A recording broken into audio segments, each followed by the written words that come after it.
It's time for a Wicked Pissa podcast. Wicked Pissa podcast? Wicked Pissa podcast? It's time for a Wicked Pissa podcast.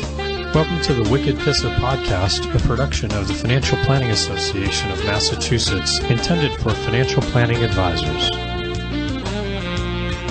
Welcome back to the Wicked Pissa podcast. I've got Jen Goldman with me from Jen Goldman Consulting. Jen, thanks so much for making the time to be with me today. Absolutely. Thanks for having me. I say with me. Now everything's by phone. New world, new reality.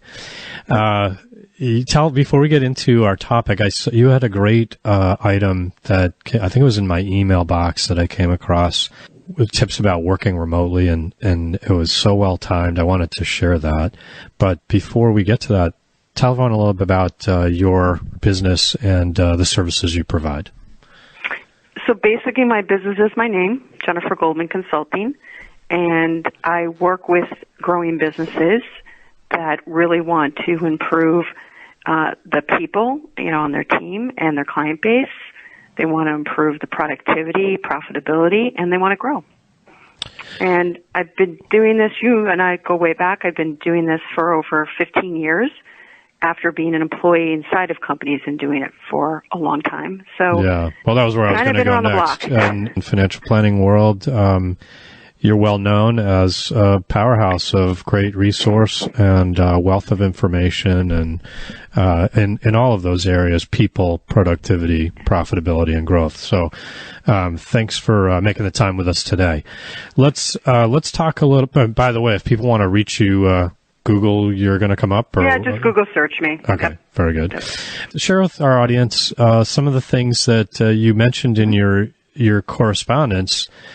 I've been trying to implement some of these things with some of these suggestions since we've started working remotely and having people working from home. Yeah.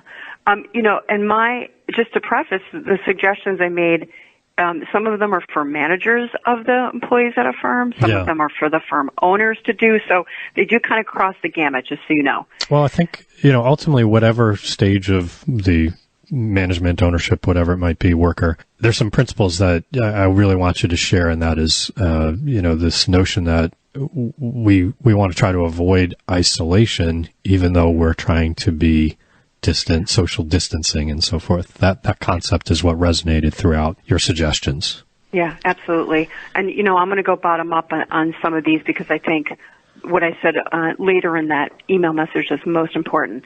Bottom up, when you're working with other people, I don't care if it's your customers, clients, or your staff, this concept of being on a video cam is so important. And as uncomfortable as it is, as your setting may not be privy to, like you have to wear, like I wear a football headset, I joke, earphones or whatnot. My webcam is set up good, but some people's are like, up their nose and on the back wall. I think it's super important to be seen and to do the human connection as much as you can. So that's a given. And certain businesses cannot do this. Maybe with their outside customers, but they certainly can do it with their employees. And again, everybody's feeling that stress. So to have that human connection as much as you can without being able to touch somebody is really important. So webcam, find a way to do it. Don't worry if it's not perfect or your background's not great. As I joke, just make sure there's no pictures behind you that you don't want people to see, and you're good. Okay. Yeah, right. So that's tip number one, most important. And number two, we've started doing that. Just in our firm, we're having a morning meeting where it's just 9 a.m. Everyone jump on for a few minutes. It doesn't have to be long, just a check-in. I loved that suggestion as a way to try to, one, make sure we're all kind of in that mindset that, okay, we're starting our day, that kind of thing. It's work time, that kind of thing. But it's also checking in. Is there anything you need to talk about? Is everything okay? There's some of the stuff you just do as you're passing each other in the hallway or talking over coffee or something, which you don't have that chance to do now. So. Right. That look in the eye and it's like a pulse check, right? Yeah. And totally, it's the old style huddle in the office, but now you're, quote, huddling at home. And It does force you, and I'm I'm working from home too. Husband, kids, got that all going on, right? It forces you to, quote, get dressed for work and feel a sense of control. Right. And I think that's really important. I know some people would say, well, this is a great opportunity to work in sweatpants. And maybe I'll stay in my pajamas all day. Yeah. Listen, that's your own call. But I would say for those around you and even yourself and even your children, having a sort of purpose that day, having a schedule and a regimen keeps the nerves really calm. Yeah. So I like that huddle idea that you're doing. I do think it kind of holds people to being a little bit about getting dressed for work, right? Yeah, one of our employees joked that I guess she needed to put on her makeup before these things, like. Well, that's the webcam effect, right? Yeah, it look good. Yeah. So, but it kind of makes that same point, though. You got to be, start your day. Yeah, start your habits. It's like the coffee. I'm sure everybody's still getting up, doing their thing, getting their coffee. Maybe they're doing a little workout in place. Who knows, right? Right. But stick to the habits. That helps keep everything sane, calm. And then, quite frankly, if you start the day that way, and then you get on calls, video calls with outside parties, you're calming to them because you've kind of got it under control. And that's really important right now. That's what people are going to remember. I would say this. They're going to remember the human connection and what you made them feel. That's a good point. Really important. That's everything else I'll mention is more technology related, but the idea of having collaboration tools, having online tools, nowadays your, client management or customer relationship management system is usually online. Your documents, where they hold them, those should be online. I would say like an IM chat. For those that don't have an IM system set up, maybe just set up a group text on your mobile devices where everybody's included and then make the rule, listen, the only time we group text or send a text in that group is for something urgent. Regular chatter is done over email or maybe, that daily huddle meeting, right? But leave that kind of group text open for something more urgent that needs attention and can't wait. That's a good point. Else. Yeah. So now elaborate on, we don't have an instant messaging program, that, we utilize as part of our office, engagement with team members. We do a lot of email. At the same time, we do text each other, I guess, a little bit now, that's kind of what's happening now is we're, just one-on-one texts, as opposed to not in that group format, by and large. Yeah, and here's the thing. It may be difficult for some. You can't archive any of that, but... No, you can't archive, but this is internal, okay? Yeah. This is not like you're doing this out to your customers. Right. And so for me, almost everybody is either on Microsoft 365 for email or G Suite for email. Well, if you're on 365 or G Suite, you have an IM system. On 365, you have Microsoft Teams, and on G Suite, you have Hangout. So you actually have an IM system that you probably never used before. This might be a great time to watch a YouTube video on how to get it activated and use it. Okay. That's helpful. That answers one of my questions, which is what are some suggestions for people who want to look into that? That you've kind of hit that. So you don't want to break the bank either with any of this, right? I mean, this is not the time to be. Yeah, exactly. Spending money. True. Yeah. Yep. So I think, again, having your main systems, your content management system, your document system online, very important. Certainly in the world of finances, you want your investment management system online or accessible, right? Your custodians are already accessible, so that's taken care of. We're kind of fortunate in that, we set things up intentionally with the idea that if anything, I was thinking more natural disaster, if there was some business continuity, and interruption. Yeah. Right, exactly. We could just relocate, buy a laptop and be open for business. You know what I mean? Not literally, but, essentially. Oh. And so most of our systems are structured in a way where we can access everything remotely for any of our team members.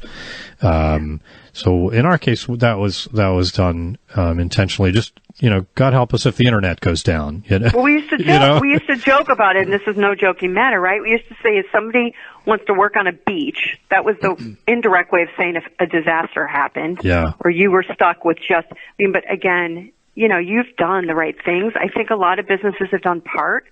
Now is the time when they're learning the pieces that they didn't think about, and it's mostly around collaborating with your employees or being accessible to your clients. Right. That's where it gets difficult, which brings me to the other item. This is a tougher one. Your phone system. So some people really know their phone systems and their phone service companies and know how to kind of set up forwarding off of extensions. Right. But for those companies that really don't, there is nothing wrong with putting a voicemail, automatic message, that forwards to a cell phone. Not ideal, because one person's cell phone might start blowing up with calls. Right. But at least it's something as you take time to figure out how you're going to really forward the phones. Yeah, that's a good point. I think part of I'm thinking how we're dealing with it. Our challenge right now is I know our system can do it. We don't know it well enough, that we're kind of tinkering with it to figure out the best way to deal with it. And the problem ultimately becomes that if we forward everything from the main extension or whatever the main response, it's going to a cell phone as opposed to, through the system itself, where people might at least have the option of choosing who they wanted to leave a message with. Who want a message, right? Yeah. And here's another option. Back in the day, we used to use like a grasshopper or a type of online system.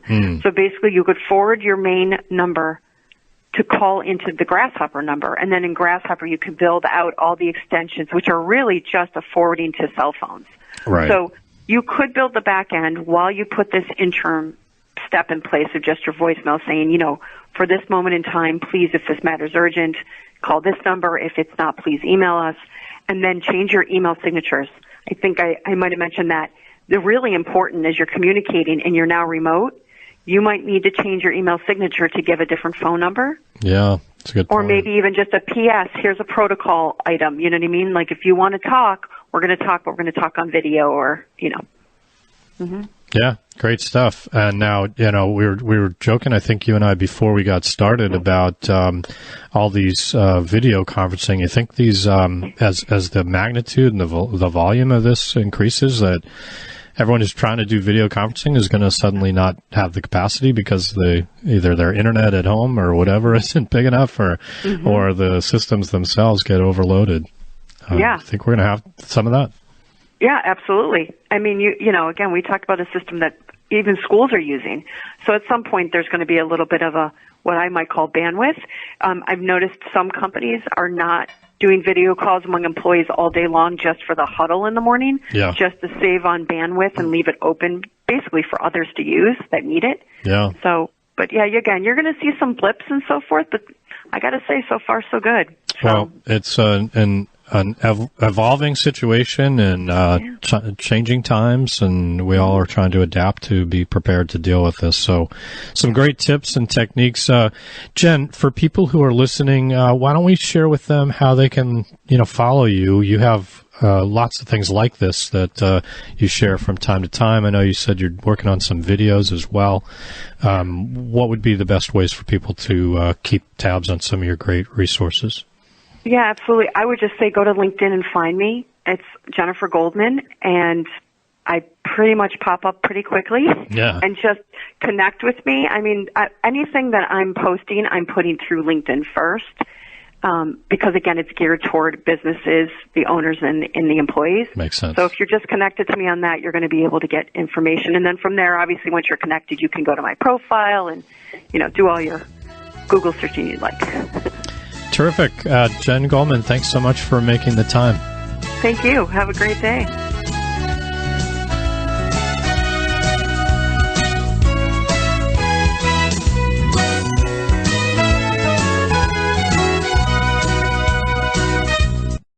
If you'd like to learn more about the Financial Planning Association of Massachusetts, check out our website, fpama.org. You can learn more about our calendar of events and all that's going on in the chapter. We hope you'll join. Again, that's fpama.org. Well, until next time, have a wicked good day.